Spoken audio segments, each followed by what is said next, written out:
Welcome back to the channel. Today we are diving into a fundamental skill for every vector illustrator.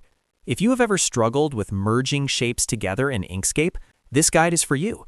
Whether you are creating complex logos or just tidying up your paths, knowing how to join shapes properly is a massive time saver. If this video helps you improve your design workflow, please hit that like button and subscribe for more professional tips. Let us jump right in. First, grab your selection tool by pressing S on your keyboard. You need to position your shapes so they are overlapping or touching where you want the connection to happen. A common mistake beginners make is trying to join live shapes without converting them first.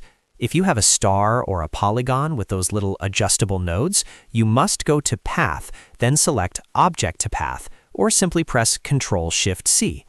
Now that your shapes are paths, let us look at the three main ways to connect them. Option number 1 is the Union command. Select all the shapes you want to join, then go to Path and select Union, or use the shortcut Ctrl+. This creates a permanent single outline and removes the internal lines where the shapes overlapped. Remember, the resulting object will take on the style of the bottommost shape in your stack. Option number 2 is Combine. Select your shapes and hit Ctrl-K. This keeps the shapes as part of the same object, but preserves the original outlines. This is great if you want to apply a single effect to multiple pieces without destroying their individual paths. Option number 3 is Grouping. Just press Ctrl-G.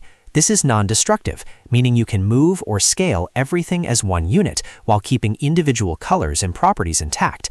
If you ever need to undo these, remember that paths can be broken apart with Ctrl-Shift-K, and groups can be separated with Ctrl-Shift-G.